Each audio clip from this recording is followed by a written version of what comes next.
Hello students. Hello. Good morning, sir. Good morning. Good morning to all Sir. of you. Good morning Good everybody. morning, sir. Good morning. पढ़ा जाए आगे ना. Hello. Yes, sir. हाँ. Good morning, sir. Good morning. मेरी audio clear है ना? Hello. Yes, sir. Yes, sir. Yes, sir. हाँ ठीक है, तो आगे स्टार्ट करते हैं पढ़ना. तो हम लोग पिछले दिन स्टार्ट किए थे मैग्नेटिक एलिमेंट्स. यही पढ़ना स्टार्ट किए थे हम लोग. यही हम लोग पढ़ना स्टार्ट किए थे, और जैसे थोड़ा सा ये हमने बतलाया भी था, तब तक टाइम ओवर हो गया था और हमने इसे नहीं बतला पाया था. तो फिर से हम इसे स्टार्ट करते हैं और मैग्नेटिक एलिमेंट्स इसे पढ़ा करके कंप्लीट करते हैं. न्यूमेरिकल वगैरह जो है इसी पर बेस्ड होता है. न्यूमेरिकल जो भी होगा अर्थ मैग्नेटिज्म से रिलेटेड, तो वो सब जो है कि यह मैग्नेटिक एलिमेंट्स हमें जानना होगा. तो सबसे पहले हम स्टार्ट करते हैं मैग्नेटिक एलिमेंट्स. मैग्नेटिक एलिमेंट्स है क्या? हमने पिछले क्लास में इसे डिफाइन किया था, फिर से हम इसे बतला रहे हैं. मैग्नेटिक एलिमेंट्स को आप डिफाइन करोगे कि मैग्नेटिक एलिमेंट्स और physical quantity which is necessary to find magnitude and direction of magnetic field at a place. Particular किसी भी प्लेस पर अर्थ के मैग्नेटिक फील्ड का मैग्नीट्यूड और डायरेक्शन फाइंड करने के लिए जिन फिजिकल क्वांटिटी की रिक्वायरमेंट होती है, उन फिजिकल क्वांटिटीज को हम क्या कहते हैं? मैग्नेटिक एलिमेंट्स कहते हैं. एक बार और आप सुनोगे, एकदम अच्छे से याद रखोगे, फिर पढ़ने की जरूरत ना पड़े. मैग्नेटिक एलिमेंट्स क्या है? मैग्नेटिक एलिमेंट्स और physical quantity that's requires that necessary to find magnitude and direction of magnetic field at a particular place. किसी भी प्लेस पर, किसी भी जगह पे अगर हमें अर्थ का मैग्नेटिक फील्ड निकालना हो, तो उसका मैग्नीट्यूड और डायरेक्शन फाइंड करने के लिए जिन फिजिकल क्वांटिटीज की जरूरत पड़ती है उसे हम मैग्नेटिक एलिमेंट्स कहते हैं. And these are three. Magnetic elements और three. First, magnetic declination. Second, magnetic inclination or magnetic deep. And third, horizontal component of Earth's magnetic field. Third जो है, ये थर्ड आपको नहीं दिख रहा होगा. थर्ड जो है कि आप देखोगे कि थर्ड क्या होता है? Horizontal component of earth magnetic field. ये जो है थर्ड है. ये थर्ड क्या है? Horizontal component of earth magnetic field. अब हम बारी बारी से सबको जो है कि पढ़ेंगे, सबके बारे में समझेंगे. तो सबसे पहले हम लेकर के चल रहे हैं मैग्नेटिक डिक्लाइनेशन के बारे में. तो मैग्नेटिक डिक्लाइनेशन के बारे में आप समझोगे, ध्यान दोगे कि अगर हम किसी भी मैग्नेटिक निडल को, बार मैग्नेट को फ्रीली सस्पेंड करते हैं, तो ये bar magnet exactly geographic north south direction में नहीं रुकता है. ये जो डायरेक्शन है ये ज्योग्राफिक डायरेक्शन है. ये जो लाइन हमने बनाया है ऊपर सपोज एस नॉर्थ है, और ये कौन सी नॉर्थ है? ज्योग्राफिक नॉर्थ है. ये ज्योग्राफिक नॉर्थ को रिप्रेजेंट कर रहा है. तो किसी बार मैग्नेट को सस्पेंड करने पर जो नॉर्थ है बार मैग्नेट का, ये जो इंड है ये नॉर्थ इंड है, मैग्नेट का नॉर्थ इंड है. जब हम फ्रीली सस्पेंड करते हैं तो ये नॉर्थ डायरेक्शन में न रुक करके उससे कुछ एंगल बनाता है. बात समझ में आएगा? एग्जैक्टली नॉर्थ साउथ डायरेक्शन में ये न रुक करके जो है कि क्या करता है? ज्योग्राफिक एक्सिस से, जो ज्योग्राफिक एक्सिस है उससे मैग्नेटिक एक्सिस जो है एक लाइन एंगल फॉर्म करता है. ये जो एक्सिस है, ये जो लाइन है जो कि मैग्नेट से होकर के जा रहा है, इसे हम कह दे रहे हैं मैग्नेटिक एक्सिस. इसे हम क्या कर रहे हैं? मैग्नेटिक एक्सिस कर रहे हैं. तो दोनों एक ही पर कोइंसाइड नहीं होते हैं, बट दोनों के बीच कुछ एंगल फॉर्म होता है, और इसी एंगल को, ये जो एंगल है इसी को हम मैग्नेटिक डिक्लाइनेशन कहते हैं. इसे डी से या थीटा से रिप्रेजेंट करते हैं. एक बार आप सुनोगे the angle between geographic axis and magnetic axis is known magnetic declination. It is represented by d और थीटा. बात समझ में आ गया ना? ये बात तो क्लियर हो गया. मैग्नेटिक डिक्लाइनेशन क्या है? किसी भी बार मैग्नेट को फ्रीली सस्पेंड करने पर exactly geographic north south direction में न रुक करके but geographic north south direction से कुछ एंगल बना करके रुकता है, तो जो जियोग्राफिक एक्सिस है और जो मैग्नेटिक एक्सिस है दोनों के बीच बनने वाले एंगल को ही हम क्या कहते हैं? मैग्नेटिक डिक्लाइनेशन कहते हैं. उम्मीद है सबको अच्छे से समझ में आया होगा. ये ध्यान दोगे, the value of magnetic declination D और theta is different at different places. In India, the value of magnetic declination d or theta is very small, very small. That is, at Delhi, it is nearly 0 degree 41 minute towards east. ये अगर इधर जो है कि east है, इधर east है, इधर वेस्ट है, ऊपर नॉर्थ है, नीचे साउथ है, तो यहां जो आप देख रहे हो ये किधर है? एंगल टुवर्ड्स ईस्ट है. और मुंबई में इसकी जो वैल्यू होती है ये कितनी होती है? 58 मिनट टुवर्ड्स वेस्ट होता है. यहां से यह क्लियर है कि इंडिया में जो मैग्नेटिक डिक्लाइनेशन की वैल्यू होती है यह 1 डिग्री से भी छोटी होती है. मतलब कि अगर हम इंडिया में कहीं पर्टिकुलर बार मैग्नेट को सस्पेंड करते हैं तो ये जो मैग्नेटिक एक्सिस होता है इसका लगभग जियोग्राफिक एक्सिस पर कोइंसाइड करता है. दोनों में ज्यादा जो है कि डिफरेंस नहीं होता है, दोनों में ज्यादा एंगल नहीं फॉर्म होता है. ये इंडिया में जो है कि मैग्नेटिक डिक्लाइनेशन की वैल्यू बहुत ही कम होती है, लेस देन 1 डिग्री होती है, लेकिन अलग अलग जगहों पर इसकी वैल्यू अलग अलग होता है. चले आगे ना, नेक्स्ट टॉपिक पर चलें. तो नेक्स्ट टॉपिक, ये तो क्लियर हो गया ना, अच्छे से समझ में आ गया मैग्नेटिक डिक्लाइनेशन क्या है. एक बार और आप लास्ट जो है कि इसका डेफिनेशन आप समझोगे कि the small angle between geographic axis and magnetic axis is known magnetic declination, और also we can say that the small angle between magnetic meridian आप समझ पा रहे होंगे हम मैग्नेटिक मेरिडियन किसे कहते हैं? Magnetic meridian and geographic meridian is known magnetic declination. Magnetic meridian और जियोग्राफिक मेरिडियन के बीच भी बनने वाले स्मॉल एंगल को हम क्या कहते हैं? मैग्नेटिक डिक्लाइनेशन कहते हैं. तो ये क्लियर है. अब हम चलते हैं मैग्नेटिक इंक्लाइनेशन पर. तो मैग्नेटिक, हाँ बोलो सर. इसको रिप्रेजेंट कैसे करते हैं? इसको रिप्रेजेंट करते हैं डी से, या आप चाहो तो उसे थीटा से भी रिप्रेजेंट कर सकते हो. हमने लिखा भी है, हमने बतलाया भी इसे कि हम इसे डी और थीटा से लिखते हैं क्या? नहीं, डेल्टा की बात हम बाद में करेंगे. इसे हम डी से रिप्रेजेंट करते हैं डिक्लाइनेशन को, या फिर जो है कि हम थीटा से रिप्रेजेंट करते हैं. हाँ, अगर आप कहो कि हम डिक्लाइनेशन को डेल्टा से रिप्रेजेंट कर रहे हैं तो कोई परेशानी नहीं है. चाहे आप जिससे भी रिप्रेजेंट करो, आप कह दो कि ये जो एंगल है उसे डेल्टा कर रहे हैं तो ये डेल्टा ही डिक्लाइनेशन कहलाएगा. लेकिन हम जो है कि डेल्टा नहीं ले रहे हैं, इसे जो है कि डी और थीटा ले रहे हैं. बस आपको डेफिनेशन से मतलब है, जैसे भी रिप्रेजेंट आप करो उससे आपको कोई असुविधा नहीं होगा. तो ध्यान दोगे अगली बात, मैग्नेटिक इंक्लाइनेशन. चले ना नेक्स्ट टॉपिक पर. तो मैग्नेटिक इंक्लाइनेशन, और इसी को हम कहते हैं मैग्नेटिक डीप. हमने अभी देखा कि अगर हम किसी मैग्नेट को सस्पेंड करते हैं तो ये magnet exactly geographic north south direction में नहीं रुकता. लेकिन अभी से पहले जब भी हम पढ़ते थे तो कहते थे कि बार मैग्नेट को कभी सस्पेंड करोगे तो नॉर्थ साउथ डायरेक्शन में रुकेगा. हमने बारीकी से इस एंगल को नहीं देखा था कि एकदम exactly geographic north south direction में नहीं रुकता है.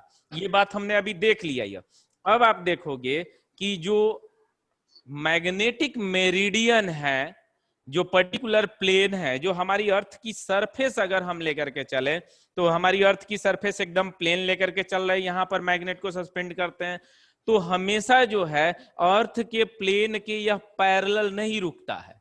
बट क्या कैसे रुकेगा? ये जो है कि कुछ झुक करके रुकता है.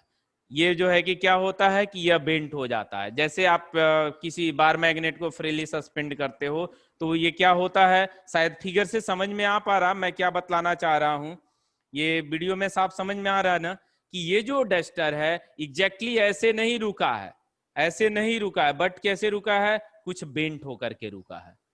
बात समझ में आया ना। अगर हम अर्थ के पैरेलल, प्लेन के पैरेलल अगर लाइन इमेजिन करें तो ये एक पैरेलल लाइन होगी जिसे हम ये पैरेलल लाइन कर रहे हैं, और इसका जो मैग्नेटिक एक्सिस होगा इन दोनों के बीच कुछ ना कुछ एंगल फॉर्म होगा, उसी एंगल को हम क्या कहेंगे, मैग्नेटिक इंक्लाइनेशन कहते हैं या मैग्नेटिक डीप कहते हैं। समझोगे आप लोग। अगर हम किसी मैग्नेट को, मैग्नेटिक निडल को सस्पेंड किए हैं तो ये जो निडल है, ये निडल ये एग्जैक्टली इस प्लेन में, हॉरिजॉन्टल प्लेन के पैरेलल नहीं रुका है, बट क्या किया हुआ है, एंगल बनाते हुए रुका है। तो यही जो हॉरिजॉन्टल लाइन है और ये जो मैग्नेटिक एक्सिस है, इसी के बीच बनने वाला एंगल कौन सा एंगल कहलाएगा, मैग्नेटिक डिक्लाइनेशन कहलाएगा, सॉरी मैग्नेटिक इंक्लाइनेशन कहलाएगा, या हम इसे मैग्नेटिक डीप कहेंगे। इसे रिप्रेजेंट कैसे करेंगे, इसे रिप्रेजेंट आई और डेल्टा से करेंगे। यहां मैग्नेटिक इंक्लाइनेशन को डेल्टा से रिप्रेजेंट करेंगे या आई से रिप्रेजेंट करेंगे। एक बार आप समझोगे, आप ध्यान दोगे, दिस एंगल बिटवीन, इसका डेफिनेशन आप सुनोगे, the angle between direction of earth magnetic field. ध्यान देना है कि ये जो निडल होता है, यह निडल अर्थ के मैग्नेटिक फील्ड के डायरेक्शन में स्टे करता है। तो the angle between the direction of earth magnetic field from horizontal line in magnetic meridian is known magnetic inclination और मैग्नेटिक डीप। आप जब भी मैग्नेट को आप सस्पेंड करते हो तो किस प्लेन में रुकता है, उसका स्टे करने वाला जो ये वर्टिकल प्लेन है उसे हम मैग्नेटिक मेरिडियन कहते हैं। इसी मैग्नेटिक मेरिडियन में ये स्टे करता है।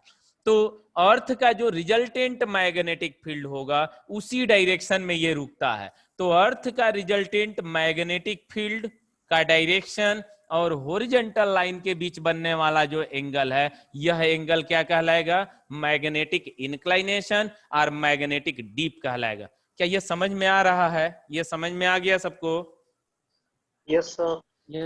Yes sir. आप इसे डिफाइन करोगे, एक बार और बस आप सुन लोगे लास्ट, कि the angle between the direction of earth magnetic field from horizontal line in magnetic meridian is known magnetic inclination or magnetic deep. It is represented by I और डेल्टा। अब आप ध्यान दोगे, अब आपको ये समझना है कि आप पिछले क्लास में आपने देखा था कि अगर हम अर्थ का मैग्नेटिक फील्ड बना रहे थे तो ये हमारी अर्थ थी, और इस तरह से जो है कि ये इसका जो है कि जियोग्राफिक एक्सिस था। यहां आप इमेजिन किए थे कि कोई मैग्नेट है, एक्चुअल में नहीं मैग्नेट था, इसे जो है कि विलियम गिलबर्ट ने बतलाया था कि एक्चुअल में मैग्नेट है, लेकिन आपने देखा था कि अर्थ के अंदर इतनी ज्यादा हीट है कि किसी भी एक्चुअल मैग्नेट का मैग्नेटिज्म में रहना पॉसिबल नहीं है। दैट इज ये एक्चुअल मैग्नेट नहीं है, इमेजिनरी मैग्नेट है, जिसका डाइपोल मोमेंट का भी जिक्र हमने किया था। चलते हैं इसमें। अब आप ध्यान दोगे, इसका जो मैग्नेटिक फील्ड लाइंस आपने ड्रॉ किया था, तो इसकी मैग्नेटिक फील्ड लाइंस इस तरीके से आपने ड्रॉ किया था, याद आ रहा है ना? ये जो है अर्थ का मैग्नेटिक फील्ड लाइंस ऐसे आपने ड्रॉ किया था, समझ में आया? तो ये जो था ये एक्चुअल में क्या था, साउथ था, ये नॉर्थ था। इधर से फील्ड लाइंस बाहर जा रही थी, ऐसे जो है कि ये फील्ड लाइंस बाहर जा रही थी, और यहां पर जो है ये फील्ड लाइंस एंटर कर रही थी। इस तरह से आपने ये फील्ड लाइंस अर्थ के मैग्नेटिक फील्ड को आपने बनाया था। ध्यान दोगे हम बतलाना क्या चाह रहे हैं, इसकी हमें जरूरत क्या है। यहां हमने यह देखा कि किसी भी बार मैग्नेट को अगर हम फ्रीली सस्पेंड करते हैं तो वो हॉरिजॉन्टल लाइन के पैरेलल रुक भी सकता है, नहीं भी रुकता है। तो जहां अगर नहीं रुक रहा हॉरिजॉन्टल लाइन के पैरेलल, तो ये जो है कि इसका जो मैग्नेटिक एक्सिस है हॉरिजॉन्टल लाइन से जो एंगल बना रही है उसे हम डेल्टा कहते हैं, एंगल ऑफ डीप कहते हैं। इसकी जो वैल्यू होती है डेल्टा की वैल्यू अलग अलग प्लेसेस पर अलग अलग होती है। और ध्यान रखना है कि इक्वेटर पर, अर्थ के इक्वेटर पर, इसे आप पोल कह रहे थे, ये जो है यह पोल है, और ये जो लाइन है जो कि मैग्नेटिक एक्सिस को, ध्यान देना है एक बार और इसे बतला रहे हैं, मैग्नेटिक एक्सिस के नॉर्मल, ये जो बड़ा सा सर्कल है अर्थ का, इसी को आप इक्वेटर कह रहे थे, इक्वेटोरियल लाइन कह रहे थे। तो ये इक्वेटर है। तो इक्वेटर पर यहां पर डेल्टा की जो वैल्यू होती है 0 होती है, जबकि पोल पर यहां पर ये डेल्टा की वैल्यू कितनी होती है, 90 डिग्री होती है। अब इसे और एक बार हम समझा रहे हैं, ध्यान देना। मैग्नेटिक डिक्लाइनेशन को आपने जो है कि कंपास देखा है, लैब में आपने कंपास देखा, इस तरीके का कंपास होता है, और इसमें जो है ये निडल लगा होता है, ये मैग्नेटिक निडल लगा होता है, जो कि यहाँ पे जो एक्सल लगा होता है यह वर्टिकल लाइन में लगा होता है, और ये निडल हॉरिजॉन्टल प्लेन में घूमने के लिए फ्री होती है। लेकिन आप इमेजिन करो कि ऐसा कोई जो है कि हम मैग्नेटिक ये कंपास ले रहे हैं, जो कि जिसका जो एक्सल है, इस निडल का जो एक्सल है हॉरिजॉन्टली हो, और यह जो निडल है यह वर्टिकली घूमने के लिए फ्री हो, वर्टिकली घूमने के लिए फ्री हो। बात समझ में आया? तो इससे हम किसी भी जगह पर मैग्नेटिक डीप को मेजर कर सकते हैं, और उस तरीके की सर्कल को हम डीप सर्कल कहते हैं। हाँ, हम बतला रहे हैं अभी, कम से कम एक बार और बता दीजिए। जरूर बतलाएंगे। अभी तो हम एक दो, अभी पहली बार बतलाया, हम कम से कम 2-3 बार अभी और बोलेंगे, इसी बात को समझाएंगे। तो ध्यान देना है कि हम क्या लेकर के चल रहे हैं कि मैग्नेटिक इंक्लाइनेशन को कैसे मेजर किया जाएगा। तो इसकी मेजर करने की बात हम कर रहे हैं कि ये जो निडल है, ये जो मैग्नेटिक निडल है, अगर हॉरिजॉन्टली ऐसे अगर घूमने के लिए फ्री हो, तभी ना हम पता कर पाएंगे कि हॉरिजॉन्टल लाइन से कितना एंगल फॉर्म कर रहा है। तो इस तरीके की जो सर्कल है जो कि अपने प्लेन में, ये ध्यान देना है कि वर्टिकली रोटेट करने के लिए फ्री हो, कंपास जैसा हॉरिजॉन्टली नहीं। जो लैब में आपने कंपास देखा है उसकी नीडल हॉरिजॉन्टली जो है कि घूमने के लिए फ्री होती है।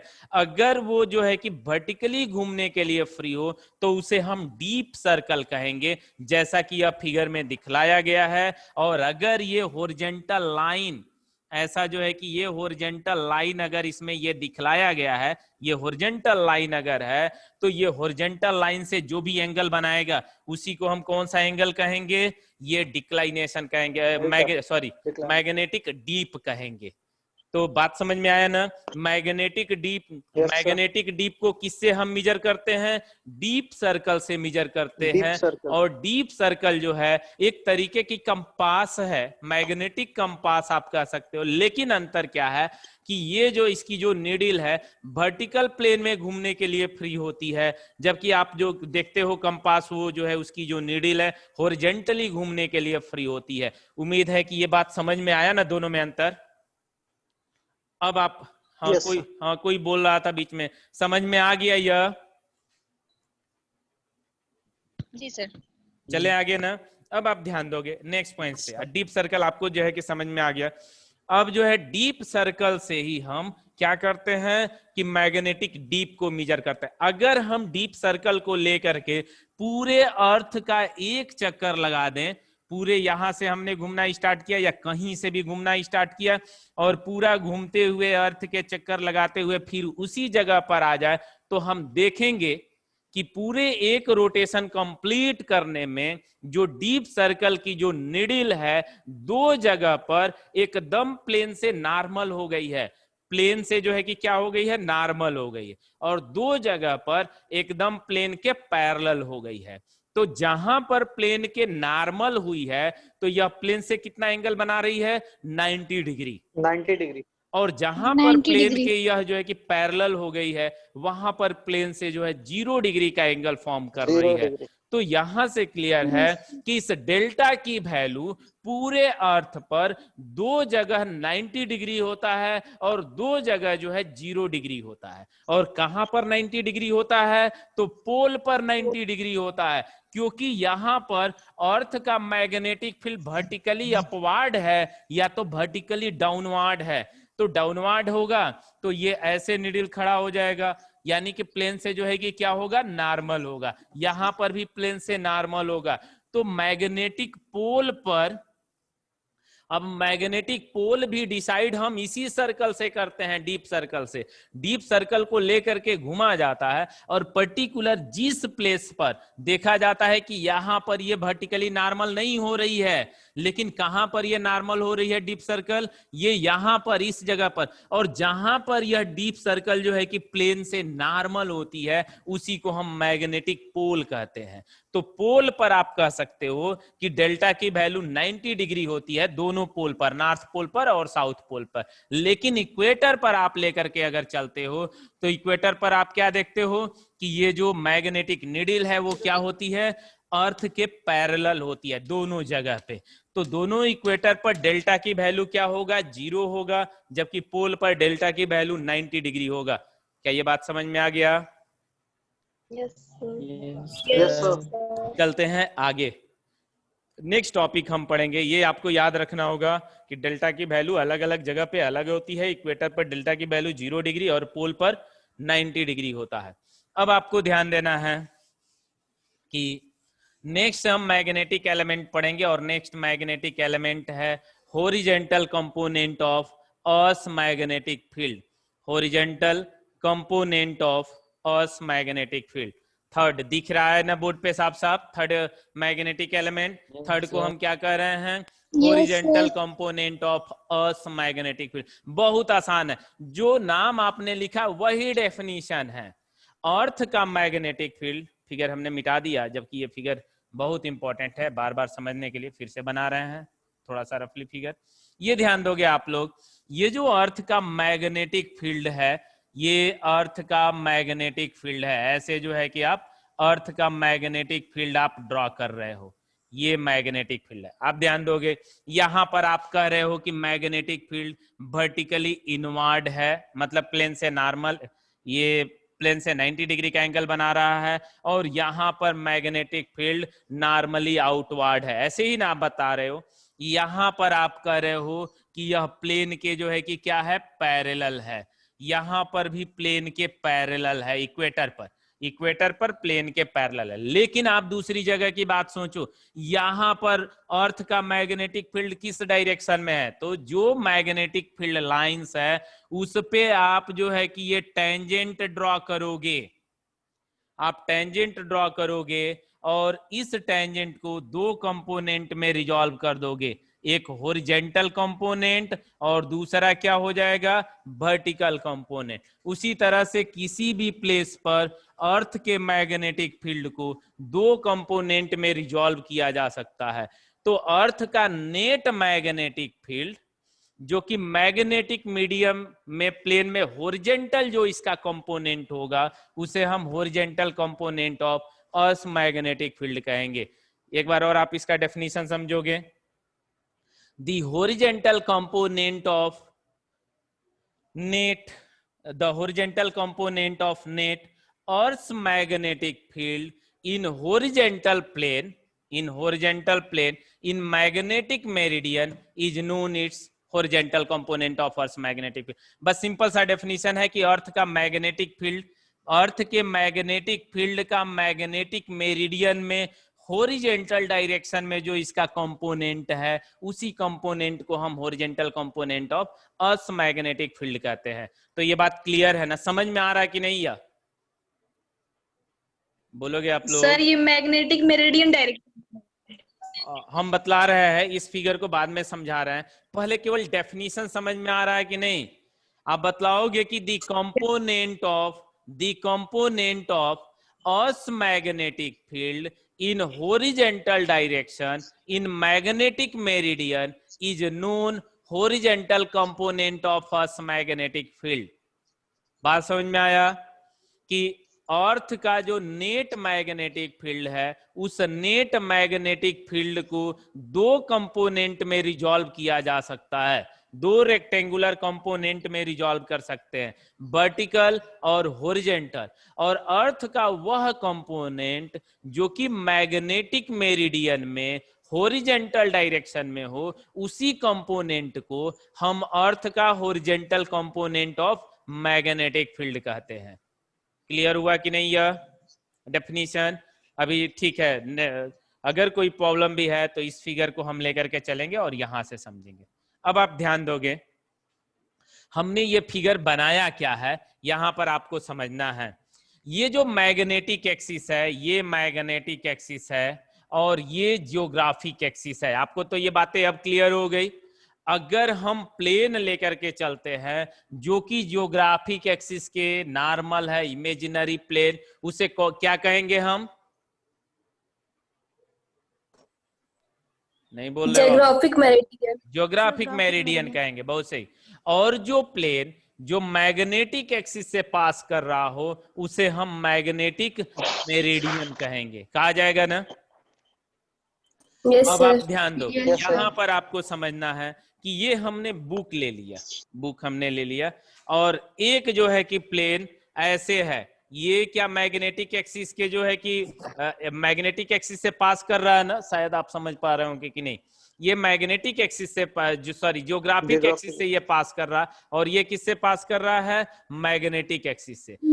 ऐसे प्लेन को अब देखोगे, ये जो प्लेन हमने लिया, ये जो है कि ये प्लेन हमने दो ले लिया, एक यह प्लेन और एक यह प्लेन। तो दोनों प्लेन में एक प्लेन किसको बतलाएगा? जियोग्राफिक मेरिडियन को, और दूसरा कौन सा बतलाएगा? Magnetic meridian. ठीक वही फिगर हमने यहाँ पर बनाया है, ठीक वही फिगर हमने यहाँ पर बनाया है। एक यह जो प्लेन है, यह जो प्लेन है, यह किसको बतला रहा है? मैग्नेटिक मेरिडियन को। और ये जो दूसरा प्लेन है, यह किसको बतला रहा है?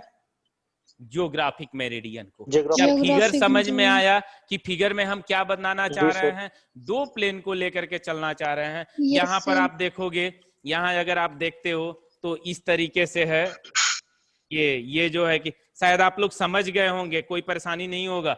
जियोग्राफिक मेरिडियन और मैग्नेटिक मेरिडियन को ही हम यहाँ पर दिखा रहे हैं, और दोनों के बीच, जियोग्राफिक मेरिडियन और मैग्नेटिक मेरिडियन के बीच बनने वाला ये जो एंगल होता है, उसे हम क्या कहते हैं? डिक्लाइनेशन कहते हैं। आप चालाकी से क्लाइनेशन नहीं कह दोगे कि इंक्लाइनेशन भी आ जाए या डिक्लाइनेशन भी आ जाए, तो ऐसा नहीं करोगे आप। तो ये जो है कि डिक्लाइनेशन कहलाएगा, मैग्नेटिक डिक्लाइनेशन कहलाएगा। तो क्या हम दोनों प्लेन के बीच बनने वाला जो एंगल है, क्या हम इसे डी से लिख दें? डी चाहे थीटा से। क्या ये एंगल समझ में आया ना? Yes sir. यहां तक तो समझ में आ गया सबको। अब आप आगे समझोगे। अगली बात आपको यह समझना है कि अगर यहीं पर हम डीप सर्कल को सस्पेंड करते हैं, किसी मैग्नेटिक निडल को सस्पेंड करते हैं, तो मैग्नेटिक निडल का जो नॉर्थ पोल होता है, एक चीज और हम बतलाएं कि मैग्नेटिक निडल का जो नॉर्थ पोल होता है, हमेशा जो है कि मैग्नेटिक अर्थ के मैग्नेटिक फील्ड के साउथ की ओर रुकेगा कि नहीं? साउथ पोल की ओर रुकेगा। यानी कि अर्थ का जो मैग्नेटिक फील्ड होगा, या कोई भी जो मैग्नेटिक फील्ड होगा, वो किधर से किधर होता है? नॉर्थ से साउथ डायरेक्शन में होता है। ध्यान देना है, मैग्नेटिक फील्ड नॉर्थ से साउथ डायरेक्शन में होगा। लेकिन अगर ये जो निडल आप सस्पेंड किए हो, ये जो निडल है, इसका जो नॉर्थ होगा, ये इधर रुकेगा और साउथ इधर रुकेगा। तो आप इसको देख करके कंफ्यूज नहीं होगे कि ये तो साउथ से नॉर्थ डायरेक्शन दिखलाया गया है। ये साउथ से नॉर्थ डायरेक्शन नहीं दिखलाया गया, ये अर्थ का मैग्नेटिक फील्ड इधर ही होगा, और ये जो निडल है वो इसी डायरेक्शन में स्टे करेगा। तो ये जो निडल जिस डायरेक्शन में स्टे किया हुआ है, ये किसके डायरेक्शन को बतला रहा है? अर्थ के मैग्नेटिक फील्ड के डायरेक्शन को बतला रहा है।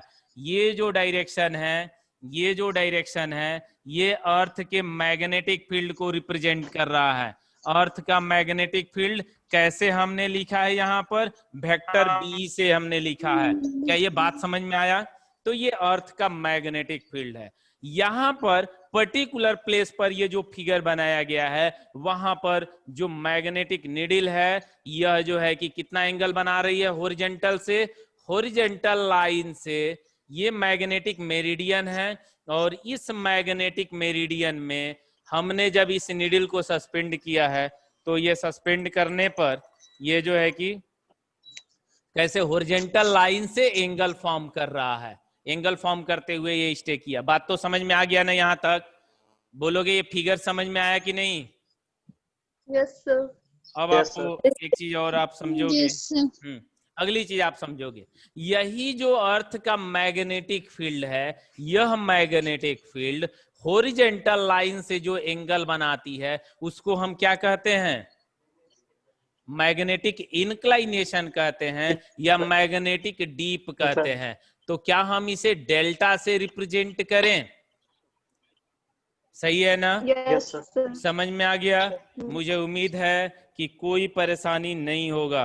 अब आप एक सेकेंड, अब आप आगे ध्यान दोगे, ये फिगर अच्छे से समझ में आ गया होगा। चले ना आगे। अब हम थोड़ा सा ये सब मिटा दे रहे हैं। मुझे उम्मीद है कि फिगर में किसी को परेशानी नहीं न है, फिगर सबको समझ में आ गया है। अब आप ध्यान दोगे, आपने डेफिनीशन क्या पढ़ा? आपने डेफिनीशन पढ़ा कि अर्थ का जो नेट मैग्नेटिक फील्ड है, यह नेट मैग्नेटिक फील्ड का हॉरिजॉन्टल डायरेक्शन में जो कंपोनेंट होगा उसे हॉरिजॉन्टल कंपोनेंट कहेंगे, और जो वर्टिकल डायरेक्शन में जो कंपोनेंट होगा उसे हम कौन सा कंपोनेंट कहेंगे? वर्टिकल कंपोनेंट कहेंगे। तो यही ना हॉरिजॉन्टल कंपोनेंट है। तो आप इस हॉरिजॉन्टल कंपोनेंट को आसानी से लिख सकते हो। बोलोगे हॉरिजॉन्टल कंपोनेंट की वैल्यू कितनी हो जाएगी? हॉरिजॉन्टल कंपोनेंट ए चीज इक्वल टू हम क्या लिखें? नहीं, गलत बोल रहे हो। B cos alpha. B cos alpha, बहुत सही, सही बोले हो। बी कॉस डेल्टा, अल्फा नहीं डेल्टा। अगर अल्फा लिखा गया हो इस एंगल को तब आप अल्फा कहोगे, हमने डेल्टा लिखा है तो ये क्या हो जाएगा? B cos delta. आया कि नहीं समझ में? हॉरिजॉन्टल कंपोनेंट, हॉरिजॉन्टल कंपोनेंट ए चीज equal to B cos delta. समझ में आ गया सबको? अब आपको ध्यान देना है कि एट इक्वेटर, अगर हम एट इक्वेटर की बात करें तो at equator delta is equal to 0। This imply that horizontal component of first magnetic field H is equal to B cos 0 and the value of cos 0 is equal to 1, that is H is equal to BE। याद रखना है कि equator पर अर्थ का जो net magnetic field होता है वो हॉरिजॉन्टल कंपोनेंट ही होता है, और मैग्नेटिक नीडल जो होता है हॉरिजॉन्टली स्टे करता है, उसका कोई भी वर्टिकल कंपोनेंट हमें नहीं मिलता है वहां पर। इक्वेटर की बात हमने किया है। और अगर आप एट पोल की बात आप करो तो at pole delta is equal to कितना होता है? 90 डिग्री, और कॉस 90 की वैल्यू कितना? 0। देयरफॉर हॉरिजॉन्टल कंपोनेंट की वैल्यू क्या हो जाती है? 0 हो जाती है। 0। आया ना समझ में? ये बोलोगे आप लोग? अब अगली बात, आप वर्टिकल कंपोनेंट की बात करोगे, और अगर हम वर्टिकल कंपोनेंट की बात करें, बहुत ही आसान है, केवल फिगर आपने समझ लिया है, इसके बाद से आपको कोई परेशानी नहीं है। Vertical component V is equal to, बोलो कोई लोग क्या लिखें? V is equal to sine delta. B sine delta, बहुत सही Angad Yadav. B sine delta, ये हो जाएगा B साइन डेल्टा। ये रहा इक्वेशन नंबर सेकंड, इसे आप इक्वेशन सेकंड कह दे रहे हो। और फिर हम बात कर लें इस वर्टिकल कंपोनेंट की कि इक्वेटर पर क्या होगा और पोल पर क्या होगा। तो एट इक्वेटर, अगर आप इक्वेटर पे बात करते हो तो डेल्टा इज इक्वल टू 0। तो दिस इंप्लाई दैट साइन 0 और साइन 0 की value 0, therefore V is equal to 0। आया कि नहीं समझ में? यह V इज इक्वल टू क्या हो जाएगा? 0। समझ में आ गया? और अगर आप एट पोल की बात करते हो तो at pole delta is equal to 90 degree और साइन 90 की वैल्यू 1, तो V is equal to BE। 1 बात समझ में आया ना? हाँ, तो ये V is equal to BE हो जाएगा ना। अब क्या ध्यान देना है, क्या याद रखना है कि पोल पर हॉरिजॉन्टल कंपोनेंट की वैल्यू 0 होती है, तो क्या मिलता है पोल पर? केवल वर्टिकल कंपोनेंट। इक्वेटर पर जो है ये वर्टिकल कंपोनेंट की वैल्यू 0 होती है, तो क्या मिलता है इक्वेटर पर? केवल हॉरिजॉन्टल कंपोनेंट मिलता है। अब चलें आगे। अब हम रिलेशन निकालेंगे भी, बी और एच में। तो हम इधर मिटा दे रहे हैं, इसे मिटा रहे हैं। तो इसे हाँ बोलोगे जल्दी, थोड़ा सा टाइम एक बार कम तीनों है। को फिर से तीनों एक बार को जल्दी से बताइए सर, तीनों। यस सर, तीनों जल्दी को से। बतलाएंगे तो फिर हम आगे नहीं बतला पाएंगे। नहीं जी, टाइम कम है। मैग्नेटिक डिक्लाइनेशन को आप डिफाइन करोगे कि it is the small angle between geographic axis and magnetic axis, or the small angle between geographic meridian and magnetic meridian is known magnetic declination. Magnetic inclination is defined as the angle between the direction of Earth's magnetic field from horizontal line. It is represented by I or delta.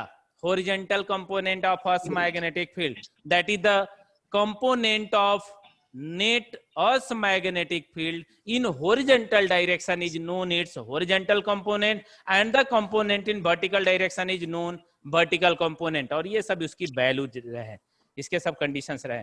चलें ना आगे। जी sir. अब आप आगे थोड़ा सा ध्यान दोगे। अब हम नेक्स्ट पॉइंट्स पढ़ेंगे। इसी में हम H में, B में और डेल्टा में रिलेशन देखेंगे कि H, B और डेल्टा में क्या रिलेशन है। तो रिलेशन बिटवीन, जल्दी से इसे हम देख लें।